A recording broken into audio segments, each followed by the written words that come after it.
देखता हूँ फिर भी शायद खुद ही सेव कर दी। अच्छा भाई, क्या डुप्लीकेट रिकॉर्ड क्या होते हैं?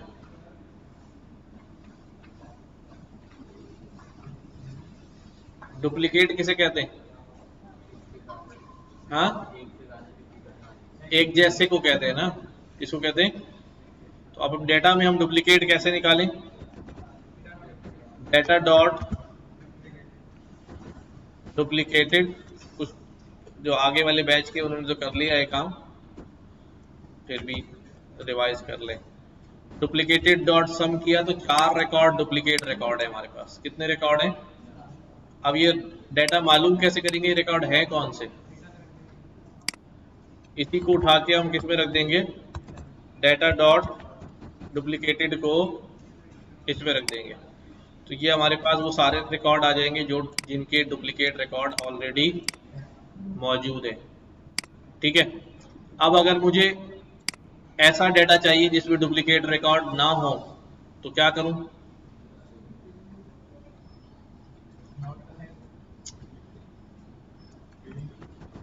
डेटा इसी का इस्तेमाल करूंगा मैं और इसको उल्टा कर दूंगा इसकी क्वेरी को। कैसे? ये लगा देंगे यहाँ पर टिल्ट ऑपरेटर जो होता है, टिल्ट क्या कहते हैं इसको? सुना हुआ ये? हाँ, इसको निगेशन कहते हैं।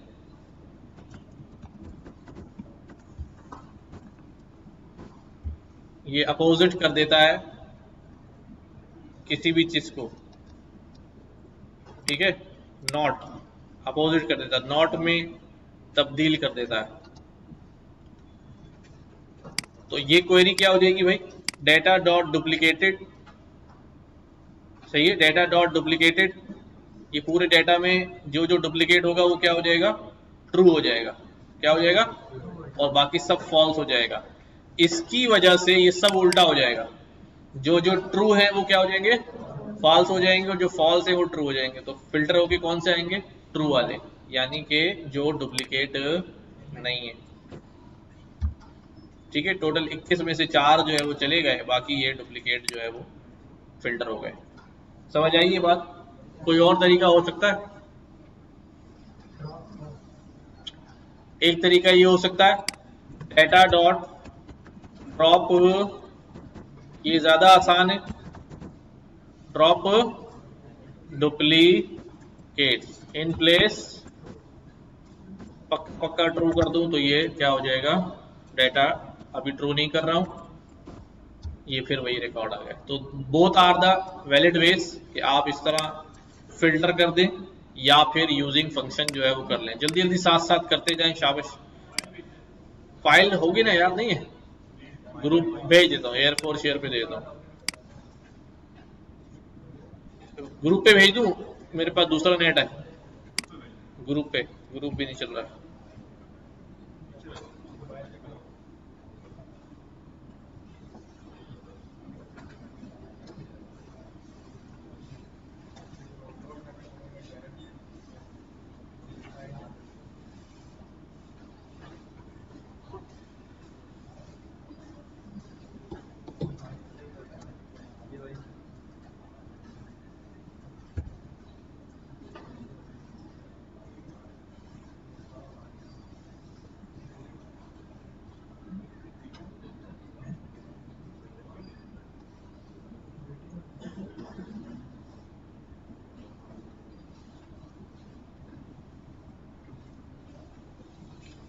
तुम में से किसी के पास पड़ी हो तो एयरफोर्स शेयर पे डाल दो।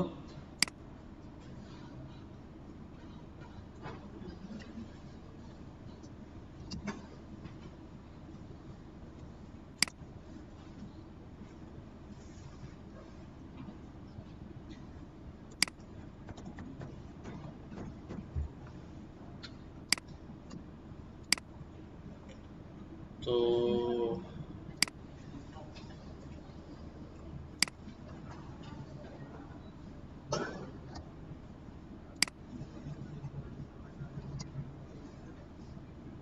ठीक है, मैंने डाल दी। बाकी कोई एयर शेयर पे डालते हैं, आप लोगों का दूसरा सेम नेटवर्क होगा।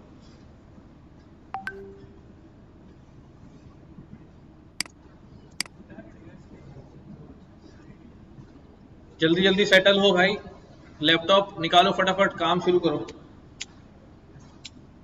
तुम नहीं लाए? मेरा ले जाते यार, दूं?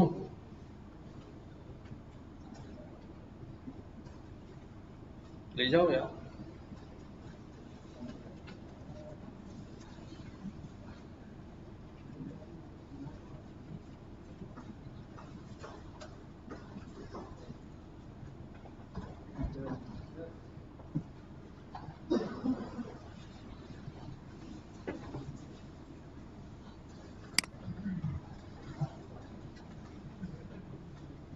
हो गया, ये हो गया, करो करो। फाइल आ गई ना, मैंने ग्रुप पे तो भेज दी भाई। कोई एक डाल दो जरा एयरफोर्स शेयर पे। ओके, तुम भी काम कर रहे हो नहीं कर रहे हो? क्यों? जाओ लेकर आओ। क्या तुम्हारे पास है? कोई सा भी कार्ड नहीं? नहीं कार्ड वार्ड कोई नहीं? गुम हो गए तो कैसे पता चलेगा कौन हो? आइडेंटिटी रखा करो भाई।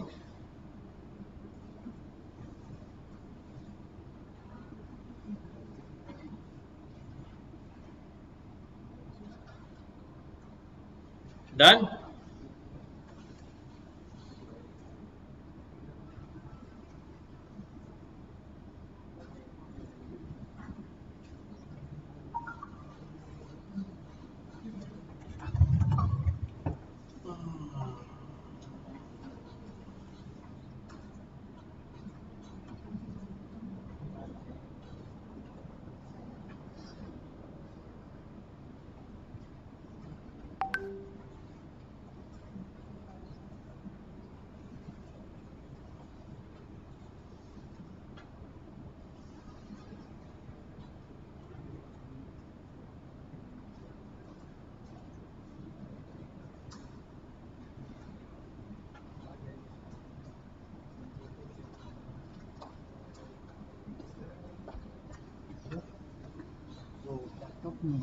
खत्म हो गए पूरे बट गए।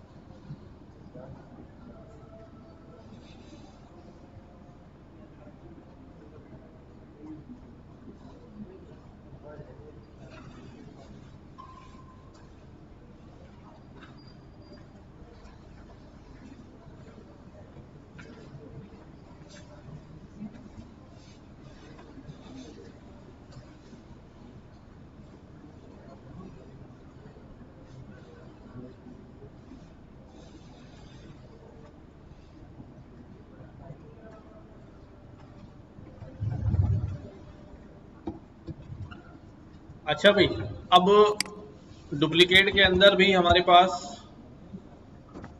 हम कुछ चीजें ऐड कर सकते हैं कि डुप्लीकेट जो है वो कब माना जाए। क्या सारे कॉलम्स की वैल्यू सेम हो तो माना जाए, या सबसेट कर सकते हैं उसे? क्या कर सकते हैं? जैसे हमने क्लीनिंग में पढ़ा था, एनए में सबसेट के इन वैल्यूज को देखें, अगर इनमें है तो ठीक है। तो सबसेट के अंदर भी हम यहाँ पर बता सकते हैं कि भाई ये कॉलम्स अगर क्या हो जाएं,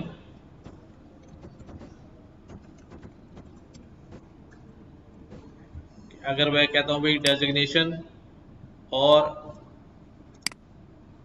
एम्प्लॉय आईडी और डेजिग्नेशन, या खाली एम्प्लॉय आईडी कह देता हूँ, अगर एम्प्लॉय आईडी रिपीट हो गई तो डुप्लीकेट होगा, वरना डुप्लीकेट नहीं होगा। तो इन दिस केस हमारे पास कितने डुप्लीकेट हैं?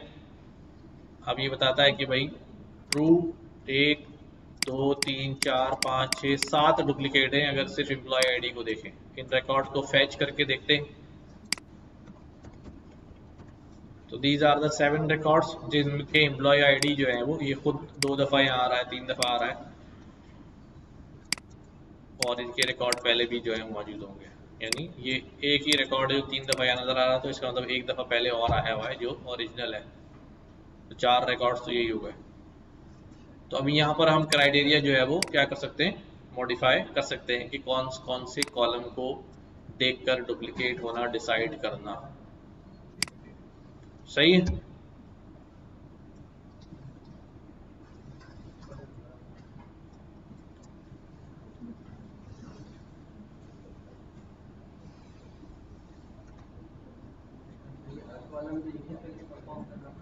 नहीं नहीं नहीं नहीं, देखो जब हमारे पास डेटा होता है ना, ठीक है, अब आम तौर पे तो हम ये कहते हैं कि भाई हर रिकॉर्ड क्या होना चाहिए, बिल्कुल सेम होना चाहिए। ठीक है, जैसे अगर मैं डेटा के अंदर आपको यहाँ दिखाऊं कि भाई ये हमारे पास कौन सा रिपीट हो रहा है,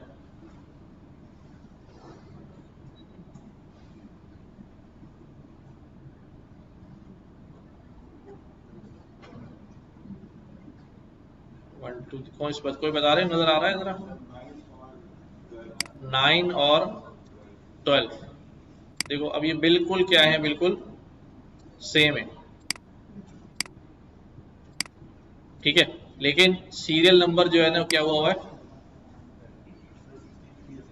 हाँ सीरियल नंबर जो है 12 का 13 है और इस 9 वाले का 10 है। तो इस वजह से ये जब हम डुप्लीकेट चला रहे थे तो ये रिकॉर्ड डुप्लीकेट में नहीं आ रहा था, यानी कौन सा वाला, 12 वाला, 9 का डुप्लीकेट 12 नहीं बन रहा था। डेटा डॉट डुप्लीकेटेड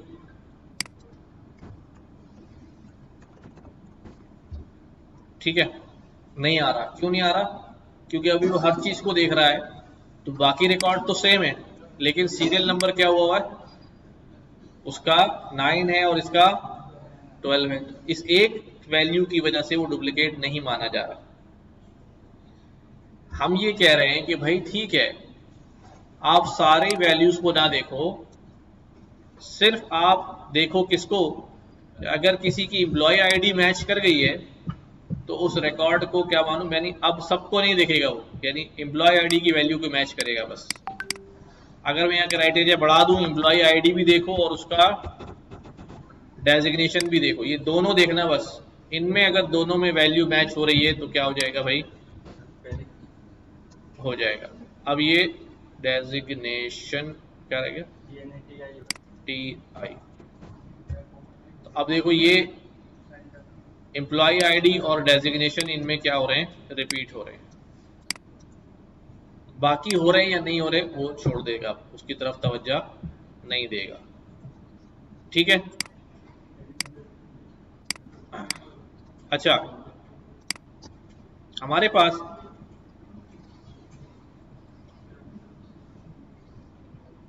क्लीनिंग जब हमने की और इसमें हमारे पास अब होती है डेटा ट्रांसफॉर्मेशन, बल्कि पहले उसके और भी टॉपिक है ना, आउटलायर डिटेक्शन। इसका क्या करना होता है भाई, आउटलायर वैल्यूज क्या होती है, हाँ अनवांटेड, नहीं नहीं नहीं, हाँ जिसका डिफरेंस जो है मीन से बहुत ज्यादा हो। अब मीन कितना ज्यादा हो ये बहुत कौन डिफाइन करेगा, ये बहुत जो है ये कौन डिफाइन करेगा। मैं एक बात कह रहा हूं, एक सिंपल सी बात है यहां पर कि मैंने क्या किया, मैंने एक चार्ट बनाया और उसमें कुछ वैल्यूज आ गई। ठीक है, ये वैल्यूज आ गई और एक वैल्यू यहां पर आ गई और एक वैल्यू यहां पर आ गई, एक वैल्यू यहां पर आ गई। ठीक है, एक वैल्यू यहां आ गई। ज्यादातर वैल्यूज जो है वो कहाँ हैं, यहां चल रही है। अब सवाल ये है कि आपने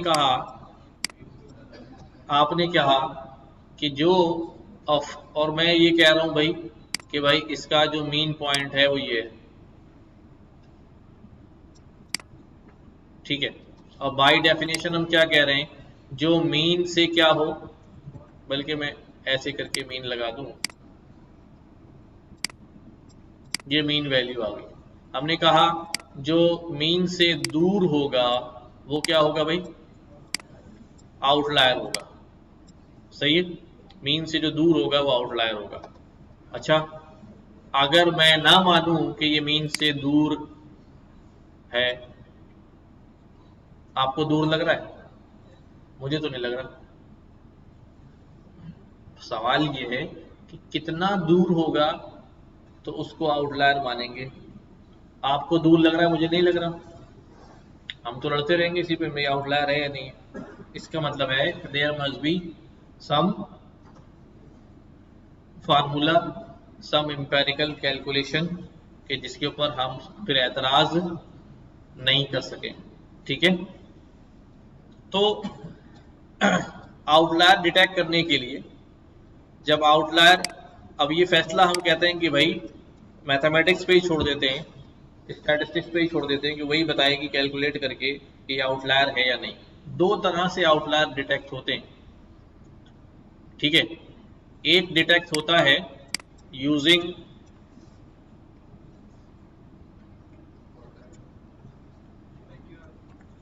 नहीं, स्टैंडर्ड डेविएशन। स्टैंडर्ड डेविएशन की मदद से भी आउटलायर डिटेक्ट होता है, और किसकी मदद से होता है, डेवी, कैसे करेंगे, सही है क्या हो गया, आज स्पेलिंग सारी गलत हो गई है। स्टैंडर्ड डेविएशन, और दूसरा होता है किसकी मदद से, हाँ, बॉक्स प्लॉट की मदद से। कब बॉक्स प्लॉट इस्तेमाल करेंगे, कब स्टैंडर्ड डेविएशन, किसी को पता है? हाँ भाई तुम लोग बताओ सीनियर्स, कब बॉक्स प्लॉट इस्तेमाल करेंगे, कब स्टैंडर्ड डेविएशन? बॉक्स प्लॉट तब इस्तेमाल करेंगे कि जब हमें जो है ना ये मालूम बहुत ज़्यादा, अब ये मिसाल जो है हमने मेन निकाल दिया। स्टैंडर्ड डेविएशन कब इस्तेमाल करेंगे, कौन सा? Standard deviation? स्टैंडर्ड डेविएशन तब करेंगे जब हमें अपर बाउंड और लोअर बाउंड नहीं। अच्छा देखो, हमारे पास डेटा की ना डिस्ट्रीब्यूशंस होती हैं, क्या होती हैं, ये आगे का टॉपिक है पर अभी आउटलायर की मत में समझा रहा हूँ। डेटा की डिस्ट्रीब्यूशंस होती हैं, पता है क्या होती है डिस्ट्रीब्यूशन, कि जब डेटा को प्लॉट किया जाए तो वो कैसा नजर आता है। एक हमारे पास डिस्ट्रीब्यूशन होती है जिसे हम कहते हैं नॉर्मल डिस्ट्रीब्यूशन, क्या, नॉर्मल या गॉसियन डिस्ट्रीब्यूशन। फिर हमारी यूनिफॉर्म डिस्ट्रीब्यूशन होती है। ठीक है, अब नॉर्मल डिस्ट्रीब्यूशन में जो डेटा होता है वो कुछ इस तरह से हिस्टोग्राम प्लॉट होता है कि एक घंटी नुमा बन जाता है। क्या बन जाता है, घंटी की तरह, बेल शेप कर्व कहते हैं इसको, क्या कहते हैं, बेल शेप कर्व कहते हैं।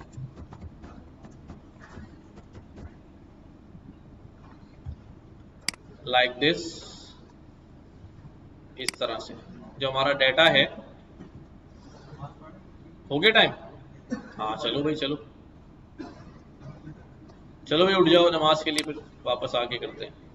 लाइक ये डेटा जब प्लॉट होता है, ऐसे बार प्लॉट्स होते हैं, तो क्या बन जाता है, एक ऐसा कर्व बन जाता है।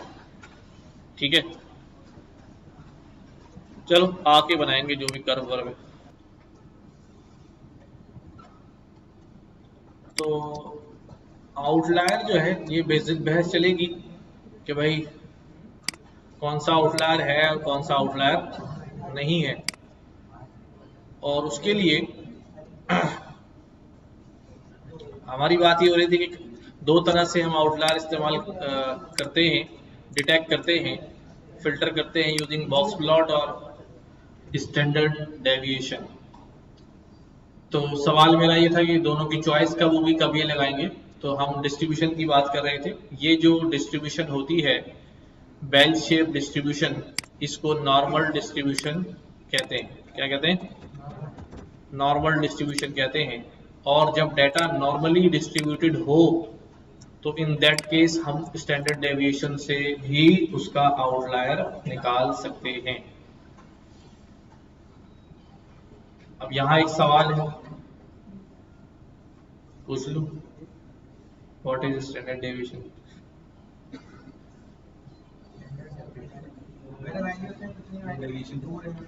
हाँ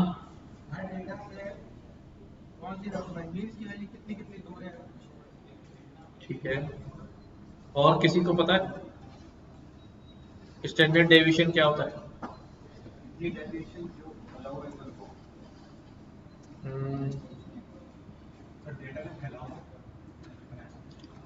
चलो यहीं से हम जो है ना गुफ्तगू को जरा पीछे ले जाते हैं, ठीक है? रिकॉर्डिंग चल रही है? हाँ रिकॉर्डिंग चल रही है। हम जो है बात करते हैं ताकि किसी को पता है किसी को नहीं पता है, कोई बात नहीं, इट हैपन्स। हमारे पास एनालिसिस जो है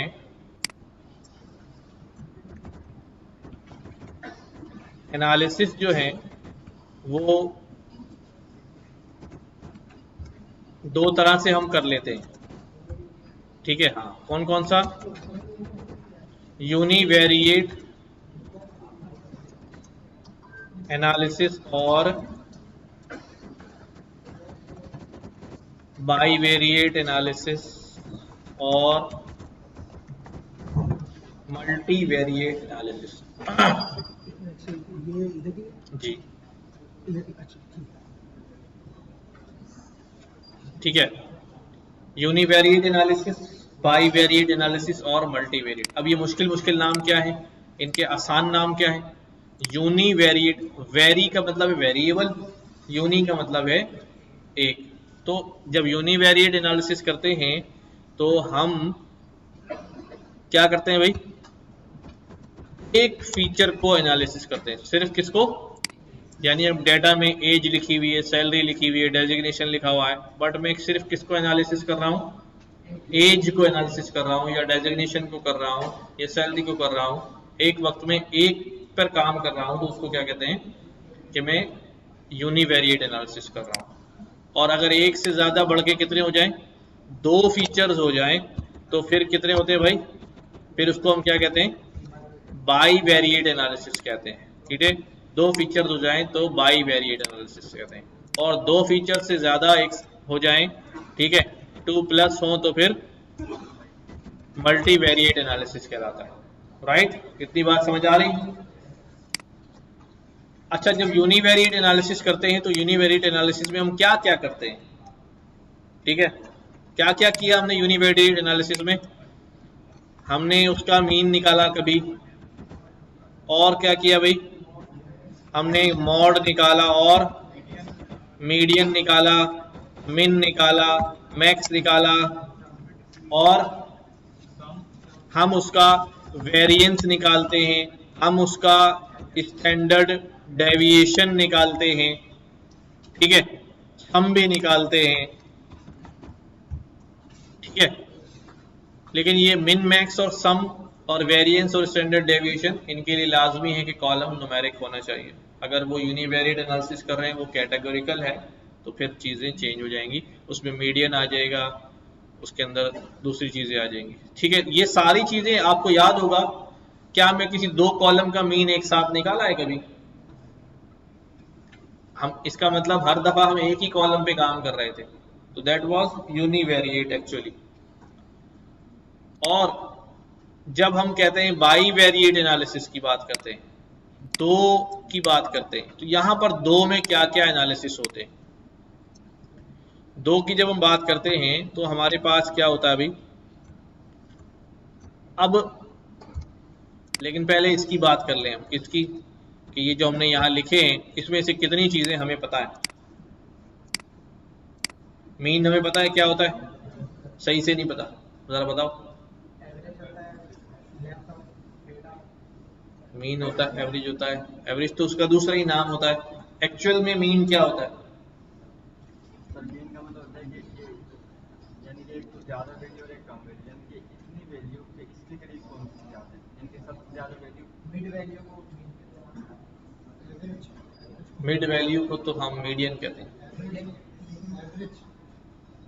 वो एवरेज तो उसका दूसरा नाम है, घर में प्यार से एवरेज बोलते हैं उसको बेटा। फार्मूला नहीं पूछा, मैं आपसे कह रहा हूं कि भाई एज है, मेरे पास एजेस हैं, उसका मीन ये है, तो आप उससे क्या समझ रहे हैं, आपकी क्या अंडरस्टैंडिंग है? हाँ, उसकी सेंटर वैल्यू और करीब करीब, किसके करीब करीब नहीं। देखो अब यहां पर जो है ना, यहां पर कुछ चीजें हैं, मीन, मीडियन, मॉड, ये जो है ना ये कहलाते हैं, क्या कहलाते हैं इनको? बचपन में पढ़ते थे हम, सेंट्रल टेंडेंसी। क्या कहते हैं? सेंट्रल टेंडेंसी, कि ये डेटा का सेंटर डिफाइन करते हैं। क्या डिफाइन करते हैं? तो मीन जब मेरे पास आता है तो मैं पूछूं यार मीन क्या, आप मुझे फार्मूला बताते भी, sum of all values divided by sum number of values, तो मीन हो गया। नहीं, आपकी अंडरस्टैंडिंग होनी चाहिए कि भाई मीन बताता क्या है, उससे हमें समझ में क्या आता है? हमें समझ में ये आता है कि ये सेंटर वैल्यू है, बाकी सारी वैल्यूज क्या होंगी, लगभग इसके करीब करीब होंगी।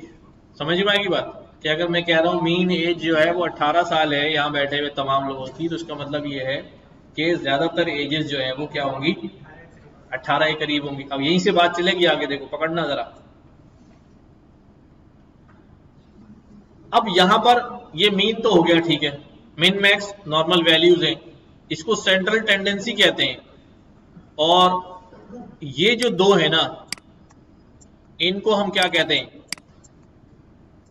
इनको हम कहते हैं मेजर ऑफ डिस्पर्जन, कि हमारे डेटा में ये जो है ये किसको डिफाइन करते हैं? ये कन्वर्जेंस को डिफाइन करते हैं। किसको? कन्वर्जेंस को। इधर देखो, कन्वर्जेंस को डिफाइन करते हैं, कन्वर्जेंस को, कि कहां आके डेटा सेंटर हो रहा है। और ये किसको डिफाइन करते हैं? डिस्पर्जन को, कि डेटा कितना फैल रहा है, कितना फैल रहा है। ठीक है, मेजर ऑफ डिस्पर्जन को डिफाइन करते हैं। अब यहां बात हमने की कि भाई मीन वैल्यू, सेंटर ये है, और सेंटर के करीब करीब जो वैल्यू है वो क्या है? वो मीन के जो करीब करीब वैल्यूज हैं, ठीक है, यानी मीन बता रहा है कि ज्यादातर वैल्यूज मेरे क्या होंगी, करीब होंगी। उनमें से मैंने एक पॉइंट उठाया और उससे पूछा तो मीन के करीब हो या दूर हो? वो कह रहा है मैं करीब हूं, मुझे तो वो दूर दिख रहा है। वही वाली बात होगी जो हम पहले फंसे हुए थे। एक कह रहा कि मैं करीब हूं, तो भाई फिर वही मसला आ गया कि करीब को डिफाइन कौन करेगा? हाँ, करीब या दूर को डिफाइन कौन करेगा? हर आदमी बोल रहा है मैं अच्छा हूं, हाँ जन्नत में मैं ही जाऊंगा। ठीक है, तो अब यहां पर आता है किसकी बारी? वेरिएंस की। वेरिएंस क्या होता है?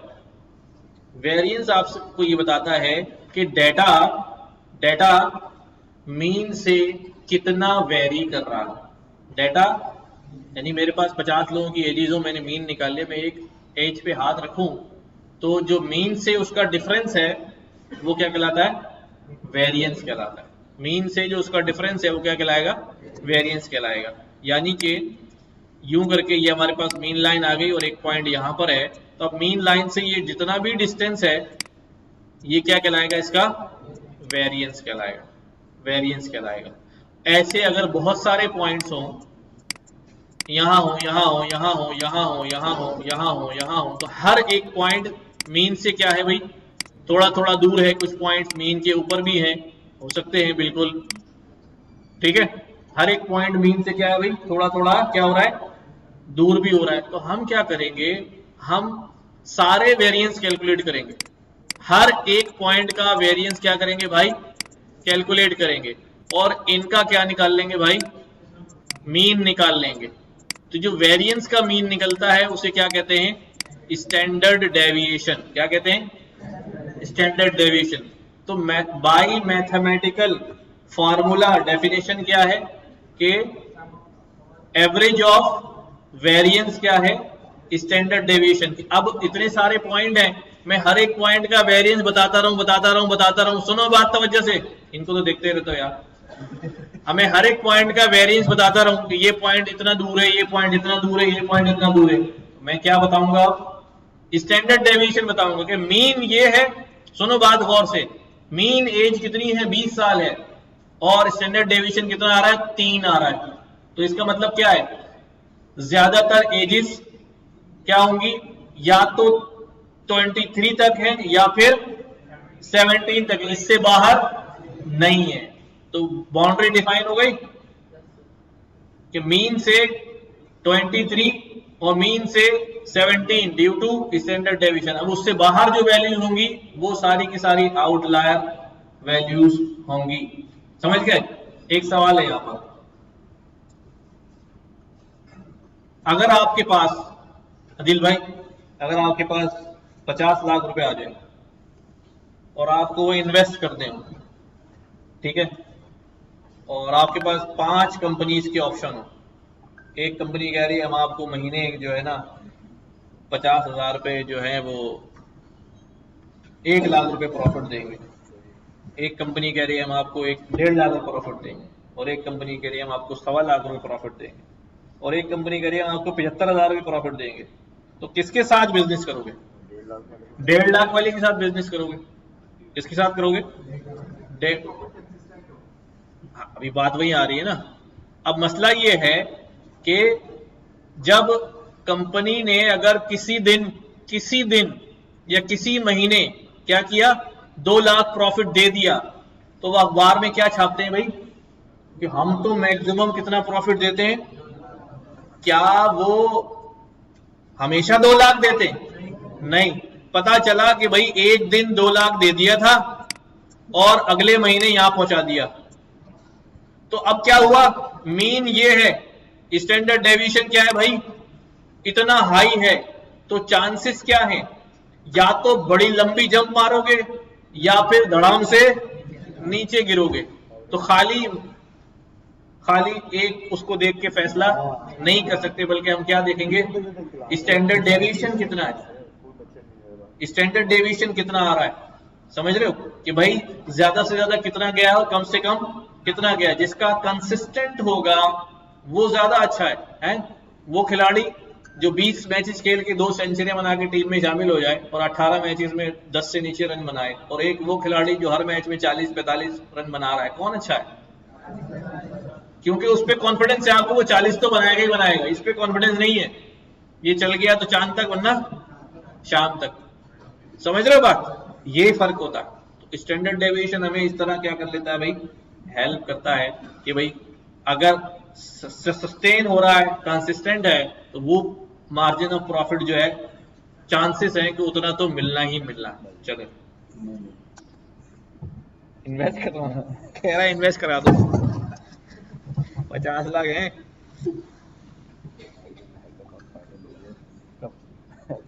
अबे अभी मना कर दिया था उसने, कहते कि मेरी वॉर्ड लिख रहे थे। आज क्या तारीख है? रुका ना नीचे यार, ये जो सबको बुलाने नए वाले को बुला ले, नहीं है तो वो तो बंदा। और दूसरा ये शहरी मेन्यू अच्छा है, खाना कर सकते, फ्राई बढ़ गया ना तो शिफ्ट करने का दम नहीं।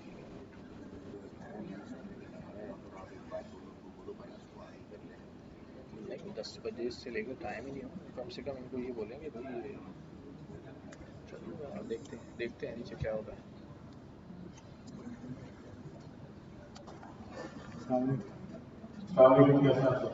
अच्छा जी, आप सबसे रिक्वेस्ट ये है कि फर्स्ट 2 रोज हैं उसको खाली कर दें, कुछ गेस्ट आ रहे हैं तो आपके साथ इस तरफ आ जाओ, आगे बढ़ो। तो क्लास के अंदर जितना बच्चा ना सभी की सीट्स हैं आपके पास ना, इसको पूरी फुल कर दो, मतलब 1-1, 2-2 का गैप देके पूरी क्लास को फैलने इस तरीके से करते हैं सारे। बाकी ये 2 खाली है, कुछ बच्चे उधर चले गए, 1-1, 2-2 सीट्स, कुछ 1-1, 2-2 सीट्स यहाँ की छोड़ दें, इस तरफ पीछे तक ना पूरी कनेक्ट कर दें, तो इतना अच्छा है कि क्लास फिलअप हो जाएगी। जल्दी सारे ये प्रैक्टिस कर लें यार। मुझे पता है आप लोगों में बुरा लग रहा होगा ये बात ढूंढते हैं, लेकिन यार मैनेज तो करना है, क्या करें। गैप देके बैठे, गैप देके मैच देख रहे हैं क्या कह रहा हूँ, 1-1 सीट का गैप देके बैठे सारे यार, 1-1 सीट का गैप देके ऑटोमेटिकली पीछे तक सारी फिलअप हो जाएगी। आप लोग भी भाई, पहली रो, दूसरी रो, पहली रो, दूसरी रो, सब यार हाँ यहाँ बनेगा जो एक एक का गैप दे दो यार, एक एक का गैप दे के बैठ जाओ, पीछे तक गोले में कुछ इस तरह बैठ जाओ, इस तरह बैठ जाओ।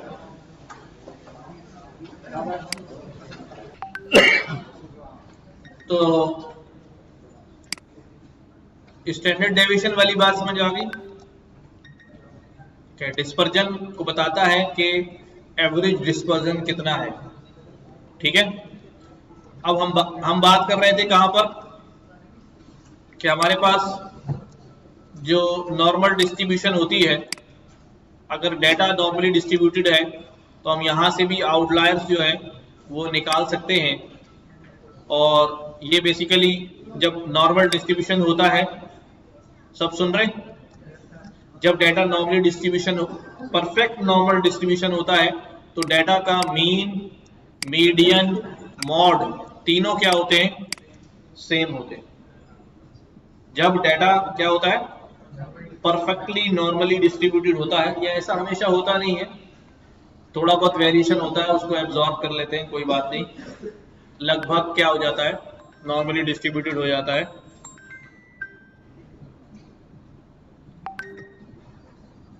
अब यहां पर क्या होता है, यहां पर सेक्शंस बनते हैं 1, 2 और 3। 1 मैं अभी डायग्राम दिखा दूंगा, 1, 2, 3 ड्रा इसलिए कर रहा हूं, बात जहन में देर तक रहती है, ठीक है। ये वाला जो पॉइंट है ये इसको कहते हैं 1 स्टैंडर्ड डेविएशन, इसको कहते हैं 2 स्टैंडर्ड डेविएशन, इसको कहते हैं 3 स्टैंडर्ड डेविएशन, इसको कहते हैं -1 स्टैंडर्ड डेविएशन, -2 स्टैंडर्ड डेविएशन और -3 स्टैंडर्ड डेविएशन। और -3 स्टैंडर्ड डेविएशन के बाहर जितने भी पॉइंट आ रहे होते हैं, सुनो भाई, -3 स्टैंडर्ड डेविएशन के रीजन में जितने भी पॉइंट आ रहे होते हैं वो सारे के सारे क्या होते हैं, आउटलायर। और इधर +3 के बाहर जितने भी पॉइंट, मैंने ऊपर बना दिया, +3 के बाहर जितने भी पॉइंट आ रहे होते हैं वो सब क्या होते हैं, आउटलायर। तो ये जो स्टैंडर्ड डेविएशन है, ये जो स्टैंडर्ड डेविएशन है, ठीक है, अगर मैथमेटिकल डेफिनेशन ना पूछे कोई और टेक्निकली अगर कोई आपसे पूछे व्हाट इज स्टैंडर्ड डेविएशन, तो आप सिंपल कह सकते हैं, ये आमतौर पे कहीं लिखी भी नहीं होती, ये क्या होती है भाई, यूनिट ऑफ डिस्पर्जन या यूनिट ऑफ वेरिएंस। समझ रहे हो बात, क्या होता है ये यूनिट ऑफ वेरिएंस का मतलब क्या है कि वेरिएंस का कैलकुलेशन इस यूनिट में होता है, स्टैंडर्ड डेविएशन में होता है कि कोई पॉइंट मीन से कितने स्टैंडर्ड डेविएशन दूर है। अब एक पॉइंट अगर यहां पर आ रहा है तो इसका मतलब मैं ये कह सकता हूं कि इसको कैसे डिफाइन करूंगा कि भाई पॉइंट कहां है। तो भाई कोई डिस्टेंस डिफाइन करना है तो क्या कहता हूं, ये पॉइंट इतने किलोमीटर दूर है, इतने सेंटीमीटर दूर है। तो डिस्पर्जन कैसे डिफाइन करूंगा कि ये पॉइंट 1 स्टैंडर्ड डेविएशन अवे है, ये पॉइंट 2 स्टैंडर्ड डेविएशन अवे है। यहां बीच में जितने भी पॉइंट आ रहे हो, डेटा ही डेटा होगा ना सारा, तो किसी भी पॉइंट पे हाथ रखे आप उसका स्टैंडर्ड डेविएशन नाप सकते हैं कि वो 1 स्टैंडर्ड डेविएशन अवे है, हाफ स्टैंडर्ड डेविएशन अवे है, 1.5 स्टैंडर्ड डेविएशन अवे है, 2 स्टैंडर्ड डेविएशन अवे।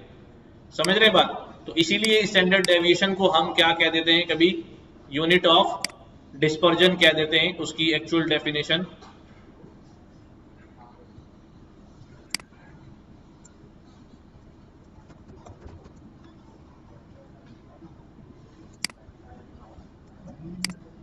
देखो यहां पर दिखाया भी होगा,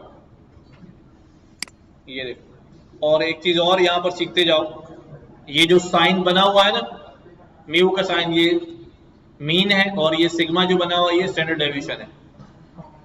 सुनो भाई, याद रखने की बात है, सवाल ये इंटरव्यू में पूछा जाता है कि भाई अगर मैं सिर्फ वन स्टैंडर्ड डेविएशन अवे की बात करूं तो उसमें कितना डेटा लाया करता है। मेरे पास 50,000 रिकॉर्ड है, सब समझ रहे हो, 50,000 रिकॉर्ड है और यूनिफॉर्म डिस्ट्रीब्यूशन में आ गए, सॉरी नॉर्मल डिस्ट्रीब्यूशन में आ गए। जब नॉर्मल डिस्ट्रीब्यूशन में आ गए तो कोई अगर मुझसे पूछेगा कि भाई 1 स्टैंडर्ड डेविएशन में कितने % डेटा आएगा, तो सारे डेटा का 68.26% कहां लाई कर रहा होगा?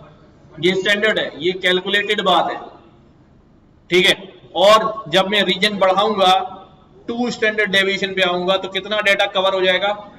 95.44 डेटा कवर हो जाएगा। और जब मैं 3 स्टैंडर्ड डेविएशन पे आऊंगा तो 99.7% डेटा जो है उसके अंदर लाए कर रहा होगा। एंड आफ्टर दैट सारे के सारे क्या होंगे? आउटलायर्स होंगे। 3 के बाद आउटलायर हो जाता है, 3 के बाद चाहे पॉजिटिव पर नेगेटिव पे दोनों तरफ क्या हो जाता है? आउटलायर हो जाता है। अब आ जाते हैं वापस वहां पर, हमने बात शुरू की थी स्टैंडर्ड डेविएशन से। ये सारी बातें हमें करनी पड़ी बिकॉज के कॉन्सेप्ट जो है वो पता चले कि कहां से चल के आ रहे हैं। तो बेसिकली हम क्या कर रहे हैं यहाँ पर? स्टैंडर्ड डेविएशन और वेरिएंस की बात हमने की। अब आउटलायर डिटेक्ट कर रहे हैं किसी, और ये सारे के सारे कौन से एनालिसिस है भाई? एक ही कॉलम की बात हो रही है, प्राइस का, सेल का, सबका। अगर बाई वेरिएट एनालिसिस होगा तो वहां पर फिर वेरिएंस नहीं होता, क्या होता है वहां पर? कोवेरिएंस होता है, कंबाइंड वेरिएंस के एक वैल्यू बढ़ी तो दूसरी वैल्यू छोटी हुई, इस तरह जो है वो मामला जो है वो चल रहा होता है।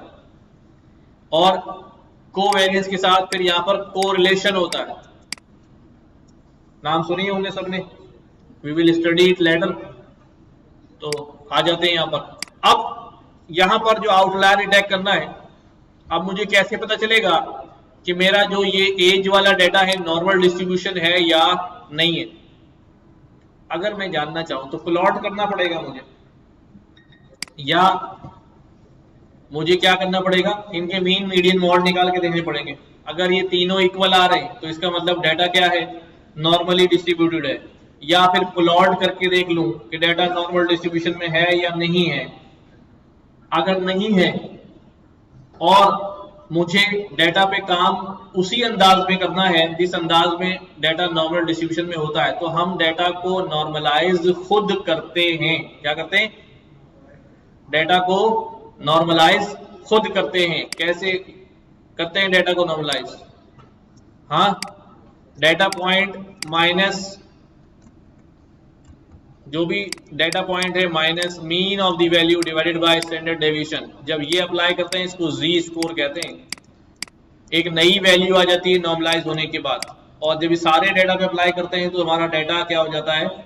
नॉर्मलाइज हो जाता है। एंड आफ्टर दैट नॉर्मलाइजेशन अगर मैं दोबारा उसके मीन मीडियन मॉड चेक करूंगा तो वो लगभग क्या हो चुके होंगे? 0 हो चुके होंगे। ट्राई करें। तो सबसे पहले तो मैं इसको प्लॉट करता हूं। क्या प्लॉट करता हूं? मैंने यहां पर लिखा इंपोर्ट T-born एज SNS, और T-born को मैंने बोला मैंने क्या बनाना है? मैंने हिस्टोग्राम प्लॉट बनाना है। किसका बनाना है? डाटा डॉट एज का बनाना है। अच्छा जी, तो ये देखो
एक मिनट यार, ये बार बार पूछ रहे हैं, जवाब दे दूं।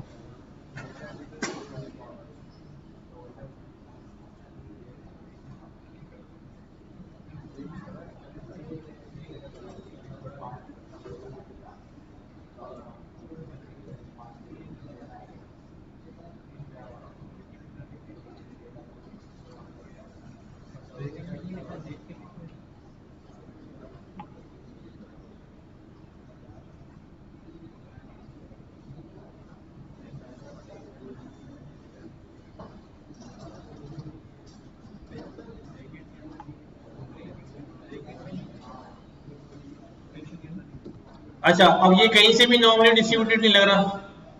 हाँ, अगर मैं इसका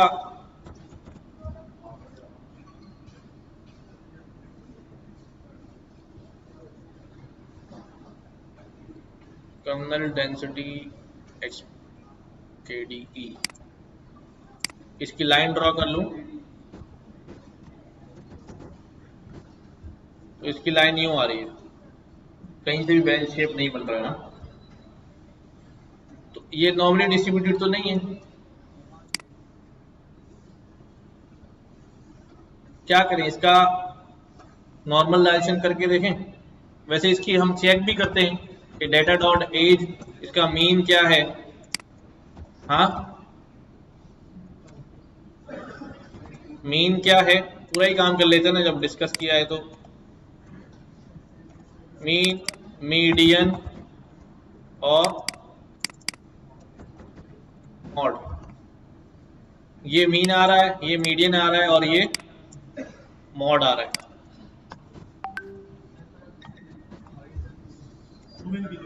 हाँ, मीन 34.7 है, मीडियन 30 है और मॉड 45 है, तीनों ही अलग अलग है।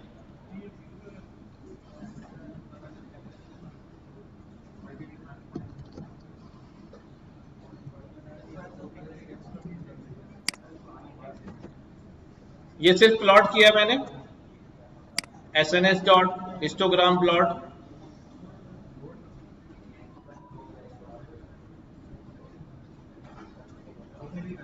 आगे ठीक है, करें इसको नॉर्मलाइज करके देखें। नॉर्मलाइज करने के लिए हम लाइब्रेरी भी इस्तेमाल कर सकते हैं और मैं खुद भी कर सकता हूं। यहां पर कहूं भाई डेटा डॉट एज, एज में से क्या करो भाई, माइनस कर दो डेटा डॉट एज का, क्या माइनस कर दो भाई, एज का मीन माइनस कर दिया जाए, and this is whole should be divided by data dot age dot standard deviation, इससे डिवाइड कर दी जाए। इससे एक नया डेटा हमारे पास आ जाएगा एजिस का। देख रहे हो ये सब चेंज हो गया। अच्छा, अब ये चेंज हो गया, इसको सेव कर लेता हूं मैं। इसको मैं क्या देता हूं, डेटा के अंदर ही सेव कर देता हूं। डेटा के अंदर मैं एक कॉलम बना देता हूं, नॉर्मलाइज्ड एज। ऐसे ही काम करते हैं हम आगे, जब नया कॉलम बना देते हैं। क्या एज आ गई हमारे पास, नॉर्मलाइज्ड एज। तो अब इस नॉर्मलाइज एज के ऊपर डेटा को देखते हैं, तो हमारा डेटा जो है, अब दो एजेस आ गई हमारे पास। These are the two edges, एक नॉर्मल एज और एक नॉर्मलाइज एज।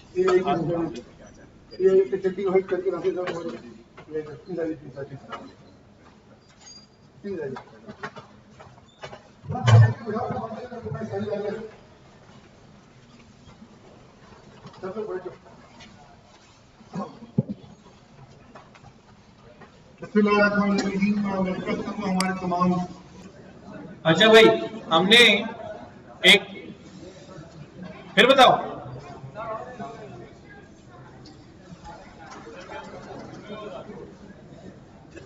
एक टोकन में तुम लोग डबल डबल मजे लेते हो। हमने क्या किया, हमने चेक किया, हम चेक कर रहे हैं कि हमारा जो एज का कॉलम है वो नॉर्मल डिस्ट्रीब्यूटेड है या नहीं है, नॉर्मली डिस्ट्रीब्यूटेड है या नहीं है। तो मैंने एज का मीन मीडियन मॉड निकाल लिया, मैंने प्लॉट करके भी देखा था, अजीब सा आ रहा था, और इसका मैंने क्या कर लिया भाई, न्यूमेरिकली भी चेक कर लिया, ये सेम नहीं आ रहे हैं, तो इसका मतलब ये नॉर्मली डिस्ट्रीब्यूटेड नहीं है, क्योंकि ये उसकी प्रॉपर्टी है कि अगर ये ऐसा होगा तभी नॉर्मल डिस्ट्रीब्यूशन होगा।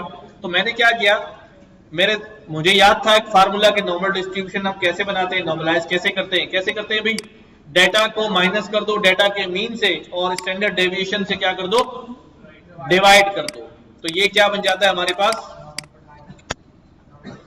नॉर्मल डिस्ट्रीब्यूशन बन जाता है।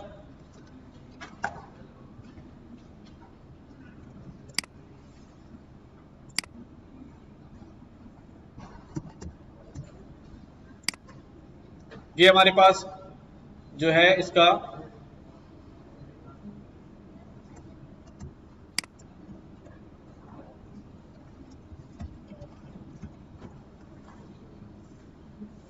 ये हमारे पास फॉर्मूला है कि data minus mean divide by standard deviation. तो ये मैंने लगाया, अभी दोबारा चेक करते हैं कि कितना हो गया। हाँ, अब क्या चेक करूं भाई, अब इस नॉर्मलाइज एज की कॉलम का यही चीजें चेक करता हूं। ठीक है, एज की बजाय यहां क्या ले लेता हूं भाई, नॉर्मलाइज एज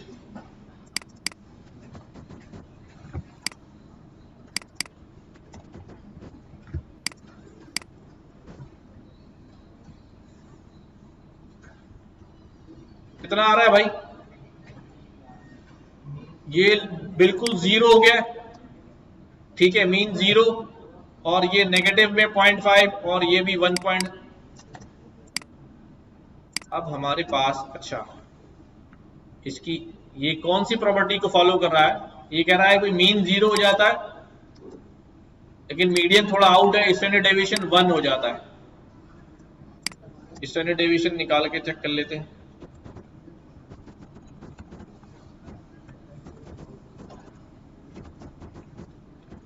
क्योंकि डेटा में बहुत ज्यादा वेरिएशन था तो नॉर्मलाइज करना भी जो है वो उसको फुलफिल नहीं करते। स्टैंडर्ड डेविएशन क्या हो चुका है, 1 हो चुका है।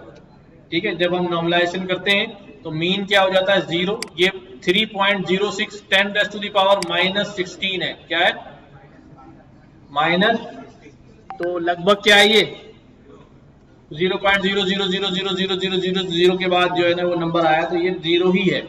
तो बेसिकली ये नॉर्मलाइज फॉर्म में जो है वो तकरीबन आ गया कि मीन इसका क्या हो चुका है 0 और स्टैंडर्ड डेविएशन जो है वो क्या हो गया है 1 हो गया।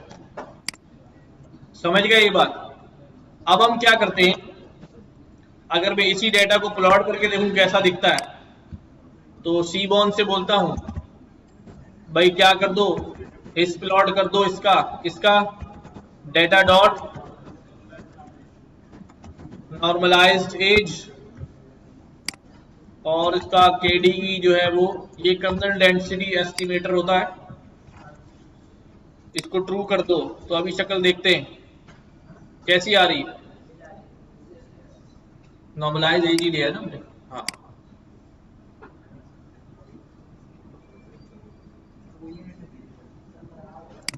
खराब आ रही, ठीक है। वो क्योंकि जो ये ग्राफ है ये मतलब बहुत ही ज्यादा आउट है ना, अब इसको कितना नॉर्मल करेगा वो, तो इतना ज्यादा फर्क जो है वो नहीं पड़ रहा। लेकिन आप अगले किसी डेटा सेट में देखेंगे यू विल सी कि वो जो है नॉर्मलाइज हो गया। अब आता हूं वापस अपने बुनियादी काम की तरफ कि हम क्या करने जा रहे थे। अब ये तो पता चल गया यार ये नॉर्मलाइज नहीं है, तो नहीं है तो फिर हम कौन सा तरीका इस्तेमाल करेंगे भाई, बॉक्स प्लॉट का तरीका इस्तेमाल करेंगे। बॉक्स प्लॉट बेसिकली क्या है, box plot basically 5 number theory है। क्या है, 5 नंबर थ्योरी। 5 नंबर थ्योरी में क्या क्या इंक्लूडेड है, 5 नंबर थ्योरी में इंक्लूडेड है सबसे पहले मिन वैल्यू, फिर मैक्स वैल्यू, फिर हाँ मीडियन वैल्यू, देन हमारे पास क्वार्टाइल 1 और क्वार्टाइल 3। ये 5 नंबर्स की थ्योरी होता है, सुन रहे हो सब। ये 5 नंबर्स शो करता है ये बॉक्स प्लॉट, ठीक है। यानी कि जब हमने पहले भी बनाया था, हम अभी भी बनाते हैं दोबारा, SNS डॉट बॉक्स प्लॉट, और किस पे बना रहे हैं हम, डेटा डॉट एज पर बना रहे हैं। तो दिस इज, ये हमारे पास क्या क्या चीज आ रही है, ये हमारी मिन है, ये हमारा 25 परसेंटाइल है, हमारा मीडियन है 50 परसेंटाइल, ये हमारा है 75 परसेंटाइल, और ये हमारा है मैक्सिमम। और इस मैक्सिमम के ऊपर जो होगा और मिनिमम के नीचे जो होगा वो क्या होगा, आउटलायर होगा। तो दिस शोज कि अभी हमारे डेटा में कोई आउटलायर वैल्यू नहीं है। कोई बात नहीं, मैं दूसरा वाला कॉलम ले लेता हूं, डेटा डॉट सैलरी। क्या करता हूं भाई, इसको SNS dot box plot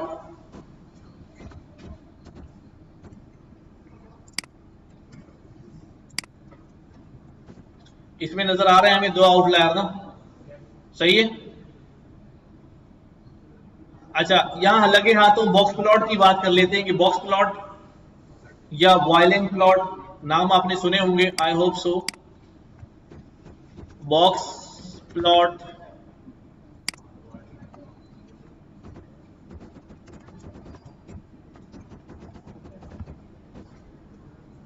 violin plot का नाम शायद पहली बार सुन रहे हो आप। इस तरह के प्लॉट्स होते हैं, ये बॉक्स प्लॉट और वॉयलिंग प्लॉट दोनों है, ठीक है।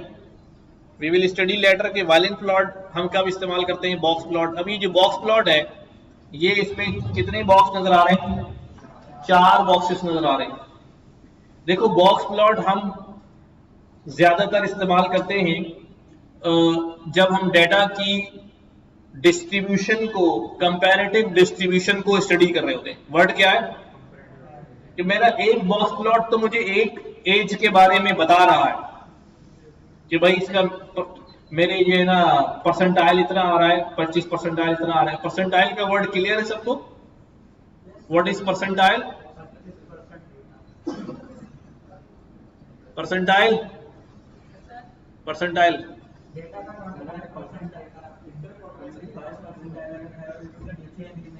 परसेंटाइल का मतलब है जब 25 परसेंटाइल अगर हम कह रहे हैं तो ये परसेंटेज नहीं होती, बल्कि ये शो कर रहा होता है कि 25% लोग जो हैं उस वैल्यू से नीचे हैं। जैसे अगर यहां पर आप देखो, इस वाले में देखो 25 परसेंटाइल यहां आ रहा है, किसी -2 आ रहा है तकरीबन। तो इसका मतलब ये है कि हमारे डेटा का 25% जो जिसका भी डेटा होगा ये, उसका ये 25% जो है वो इससे नीचे लाया करता है। अगर एज होती है लाइक जैसा हमारे पास है, इस बात को समझ लो, जैसा हमारे पास है यहाँ पर 25 परसेंटाइल सैलरी है, तो इसका मतलब ये है कि जो हमारे डेटा में जितने भी लोग हैं, सब सुन रहे हो, हमारे डेटा में जितने भी लोग हैं उनमें से 25% लोगों की जो सैलरी है वो कितनी है भाई, 95 या उससे नीचे है। और अगर मैं बीच वाले पे चले जाऊं मीडियन पे, तो अब ये कह रहा है 50% लोगों की सैलरी जो है वो ये 95 है, ये तकरीबन 90 होगी। 50% लोगों की सैलरी जो है वो क्या है, 95 या उससे नीचे है। और इधर आ जाओ, अगर 75% ले लूं तो उनकी सैलरी जो है वो लगभग 1,04,000 या 5,000 आ रही थी, ठीक है। और ये मैक्सिमम सैलरी जो है वो ये है, और इसके बाद जो सैलरी है वो आउटलायर है, ठीक है। वैसे हमारे डेटा का मैक्सिमम ये आएगा और मिनिमम ये आएगा, लेकिन स्टैटिस्टिकली ये दोनों क्या है, आउटलायर है। अब कोई झगड़ा नहीं है, अब मैं और आपका झगड़ा, आप माने नहीं माने वाला चक्कर खत्म हो गया, कैलकुलेटेड है, ठीक है। अब आपको लगे ना लगे, वो कह रहा है कि आउटलायर है तो आउटलायर है। अच्छा, वापस यहां पे आता हूं कि भाई हम ये कंपैरेटिव स्टडी के लिए क्या करते हैं, निकालते हैं।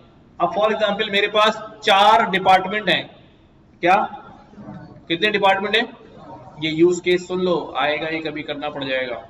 4 डिपार्टमेंट्स हैं, उनमें काफी सारे लोग काम करते हैं। मैं उनकी एजेस का कंपैरेटिव एनालिसिस करना चाहता हूं कि भाई कौन से डिपार्टमेंट में जवान ज्यादा काम करते हैं, जवान ज्यादा हैं या बूढ़े ज्यादा हैं या रिटायर होने वाले करीब आ गए हैं। अब ये ग्राफ को देखो, बल्कि मैं कोई और ग्राफ देखता हूं जरा सही से, मजा नहीं आ रहा इसमें भी।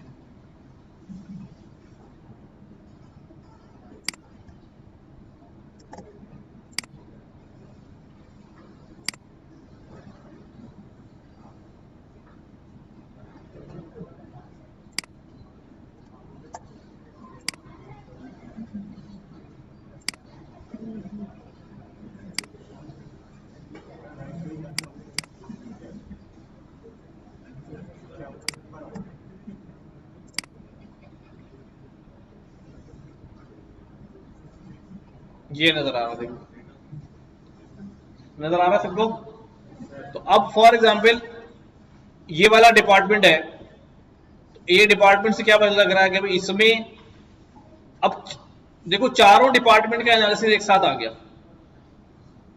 अब मुझे ये बताओ सबसे ज्यादा जवान, अगर ये एजिस का यूथ, सबसे ज्यादा जवान लोग कौन से डिपार्टमेंट में? मैरून में, ग्रीन में, ऑरेंज में, ब्राउन में या ब्लू में? रेड में। रेड में ज्यादा जवान लोग हैं और मैक्सिमम एज भी उस वहां पर क्या है, कम है, ठीक है। और सबसे ज्यादा बूढ़े लोग कहां पर होंगे? ब्लू वाले में हैं। और इसमें अब ये तीनों देखो, हर एक का मीडियन क्या है भाई, शिफ्ट हुआ हुआ है, चेंज हुआ हुआ है, तो ये बड़े करीब करीब आते हैं, इतना फर्क नहीं आता रियल डाटा के अंदर अगर करते हैं। लेकिन ऐसा नहीं करना कि एज और सैलरी को डाल दिया यहाँ पर कंपेयर। अगर एज है तो फिर सारे डिपार्टमेंट की क्या होनी चाहिए, सैलरी है तो सैलरी, एक ही वेरिएबल होना चाहिए ताकि सही से एनालाइज हम कर रहे हो। समझ में आई बात ये? तो हम मल्टीपल भी जो है वो ले सकते हैं। अब हम यहां बात करते हैं कि भाई ये निकालते कैसे हैं। तो यहां पर हमारे पास देखो,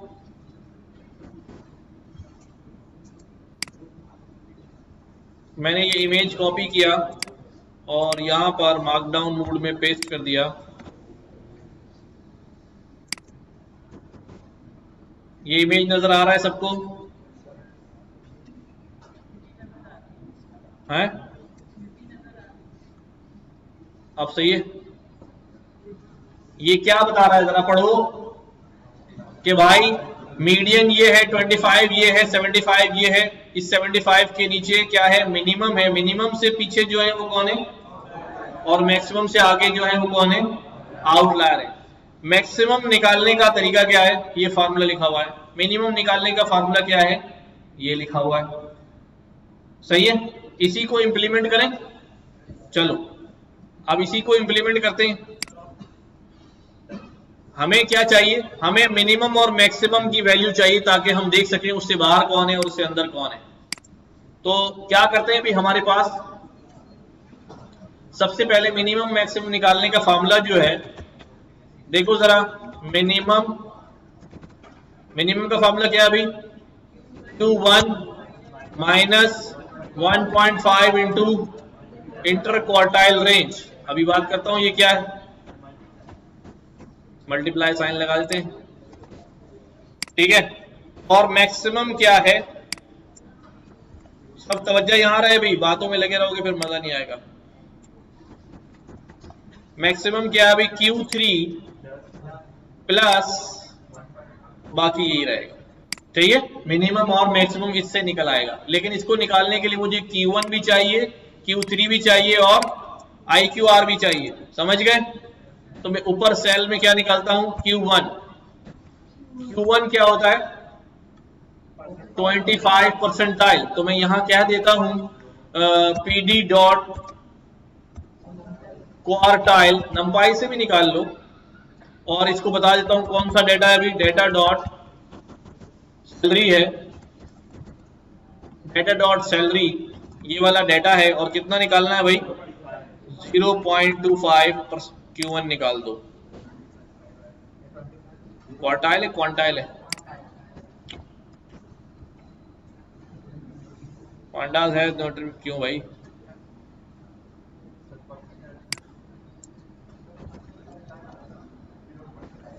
है NP डॉट परसेंटाइल है, PD डॉट क्या है, अभी चेक कर लेते हैं।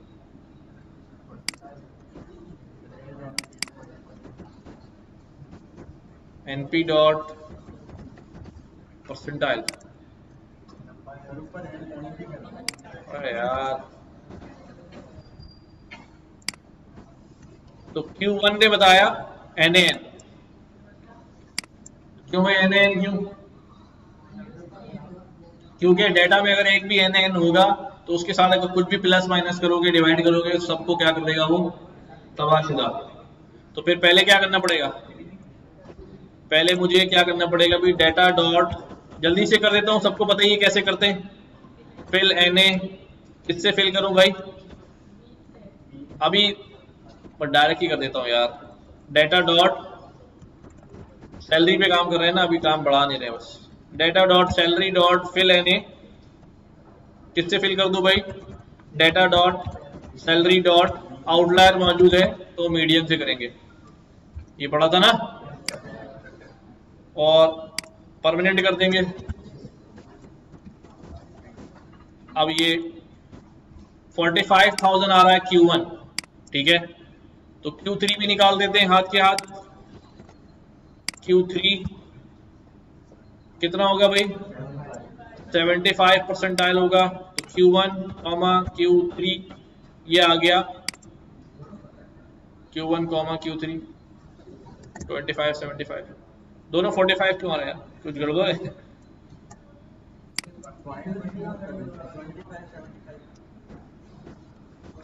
ये 45 क्यों आ रहा है भाई?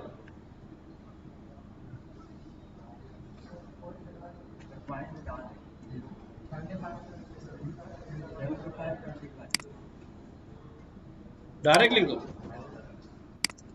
देख लो यार। 89 और 100 दोनों मिक्स हो गए ना, पांडा वाला और इसका वाला, उसमें परसेंटेज जाती है ना।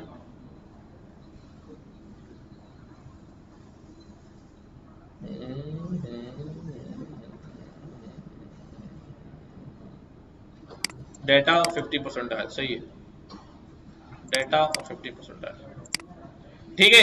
ये दोनों रेंजेस आ गई। अब मैक्सिमम मिनिमम निकल गया हमारा। सॉरी, इंटर क्वार्टाइल रेंज क्या होता है भाई, Q3 माइनस Q1, इन दोनों का डिफरेंस जो है वो इंटर क्वार्टाइल होता है, और इससे मिनिमम मैक्सिमम निकल आया। अब हम क्या कह सकते हैं भाई, मिनिमम कितना हो गया हमारा, मिनिमम हमारा हो गया 72,500, और मैक्सिमम कितना हो गया हमारा 1,16,500। इस मिनिमम से जो कम है वो क्या है, आउटलायर, और इस मैक्सिमम से जो ज्यादा है वो क्या है, आउटलायर। अब इसको पकड़ें कैसे, data dot salary should be less than what, less than minimum, ठीक है। सैलरी क्या होनी चाहिए, मिनिमम होनी चाहिए। And operator data dot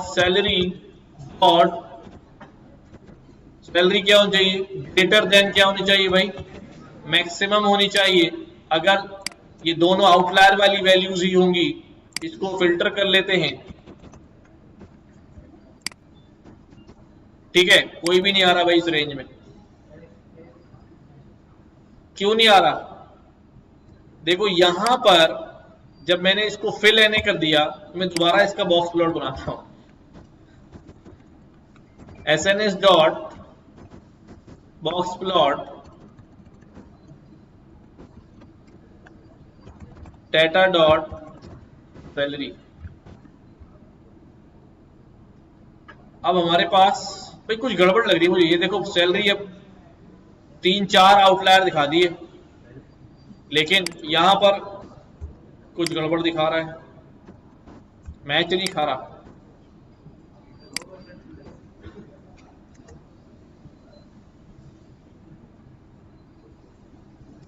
minimum maximum operator सही लगा है, ये आ गए 500, 6 वैल्यूज आ गई। ये 1,16,000 से ज्यादा है, ये भी ज्यादा है, ये भी ज्यादा है, ये भी ज्यादा है, और ये मिनिमम से क्या है, तो ये वो डेटा है जो हमारे डेटा में क्या है भाई, आउटलायर है, सही है।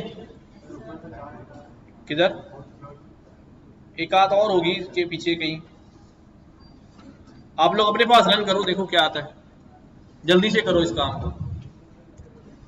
कहां से शुरू किया था हमने,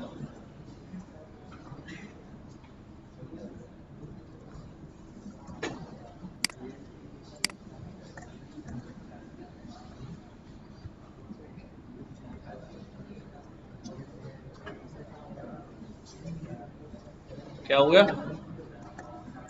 इसका, यार क्या करोगे तुम, अभी तो आतिफ आया यार, अभी आतिफ असलम आया,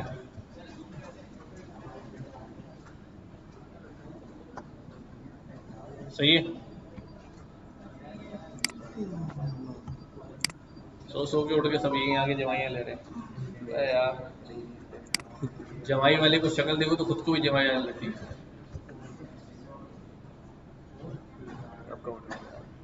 छोड़ो यार, तुम्हारी शक्ल बता रही है, अभी उठ के आ रहा था किसी से घर से किसी घर से आ रहा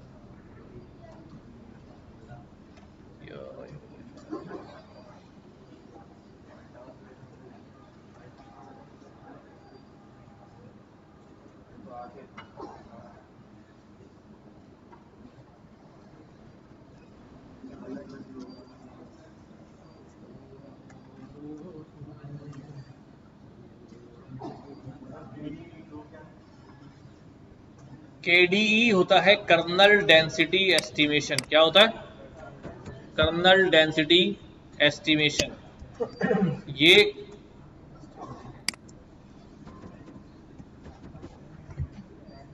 ये क्या बताता है भाई?